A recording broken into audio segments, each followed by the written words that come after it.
The Protoevangelium of James explained. Introduction. The hidden prequel. Everyone knows the classic story of Christmas, the manger, the star, and the shepherds. But have you ever wondered about the story before the story? Who were Mary's parents? What was her life like before the angel of Gabriel appeared? An ancient book called the Protoevangelium of James answers all of these questions. Think of it as the ultimate historical prequel. Written exactly 1,800 years ago, it takes us behind the scenes to show that the birth of Mary was just as miraculous as the birth of Jesus, setting the stage for the most famous night in history. Chapter 1. The Heartbroken Parents. Long before Mary was born, there lived a wealthy and deeply religious man named Joachim and his wife Anna. They were incredibly kind and spent their lives giving half of everything they owed to the poor, and the other half to the temple. But they had one deep, agonizing sorrow. They had been married for many years and could not have children. In their culture, not having children was seen as a sign that you didn't have God's blessing. One day, a temple leader publicly turned Joachim away, telling him that he wasn't worthy to bring gifts to God because he wasn't a father. Heartbroken and embarrassed, Joachim didn't go home. He fled into the wilderness, set up a tent, and began fasting and praying for 40 days.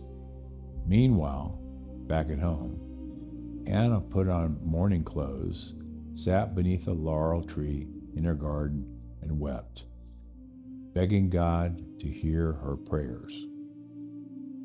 Suddenly, an angel of the Lord appeared to Anna and said, "Anna, the Lord has heard your prayer.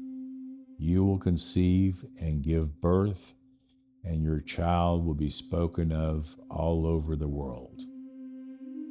At the exact same time, an angel appeared to Joachim in the desert, telling him to return home because his prayers had been answered. Chapter 2. A Child Set Apart.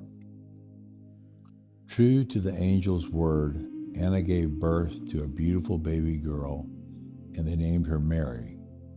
Joachim and Anna were so grateful to God that they promised their daughter would spend her life serving the divine. When Mary turned just 3 years old, her parents knew it was time to fulfill their promise. They walked her to the massive great temple in Jerusalem. To make sure the little girl didn't look back or get scared, Joachim invited a group of young girls to walk with them, holding burning torches to light the path. When they reached the temple, the high priest welcomed Mary, kissed her, and placed her on the third step of the altar. Instead of crying for her parents, 3-year-old Mary began to dance with joy, and everyone in the temple fell in love with her spirit. Mary lived in the temple for years, cared for by the priests, and according to the legend, even receiving her food directly from the hands of angels. Chapter 3. The Guardian and the Golden Rod. When Mary turned 12, the priests faced a dilemma. According to temple rules, she could no longer live inside the holy sanctuary. They needed to find a righteous, trustworthy guardian to look after her and keep her safe. The high priest prayed for guidance, and an angel told him to gather all the unmarried men in the area and have them bring a wooden staff or rod to the temple.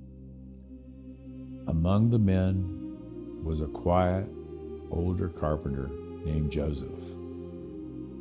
He was a widower who already had grown children of his own. When the priest gathered all the wooden rods, a miracle occurred. A white dove flew out from the top of Joseph's rod and landed directly on his head. The priest looked at Joseph and said, "You have been chosen by lot to take the virgin of the Lord into your keeping." Joseph was nervous at first, worrying that he was too old, but he respected the divine sign and welcomed Mary into his home, vowing to protect her like a daughter. Chapter 4, The Miraculous Night. A few years later, an order came from the Roman emperor that everyone had to travel to their ancestral hometown to be registered for a census. Joseph had to travel to Bethlehem, and Mary, who was now expecting the miraculous child, went with him.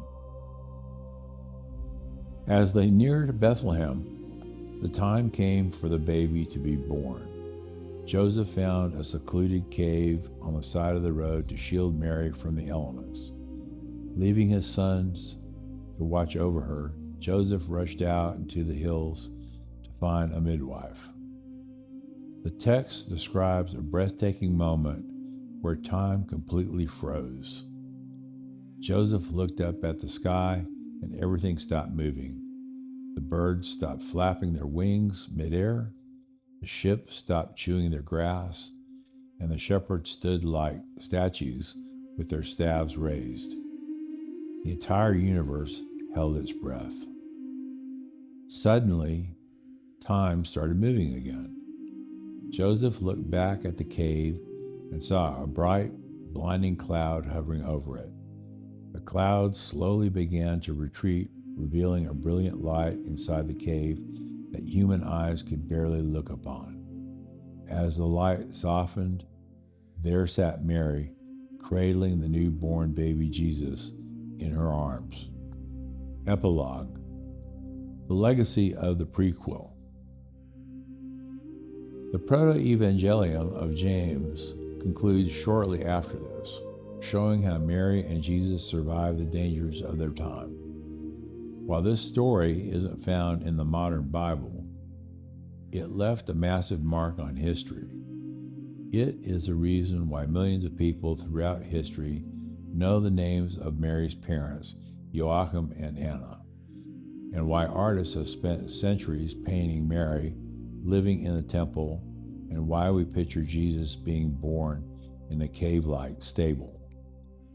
By pulling back the curtain on the family tree of the Christmas story, this ancient tale reminds us that major moments in history are often generations in the making.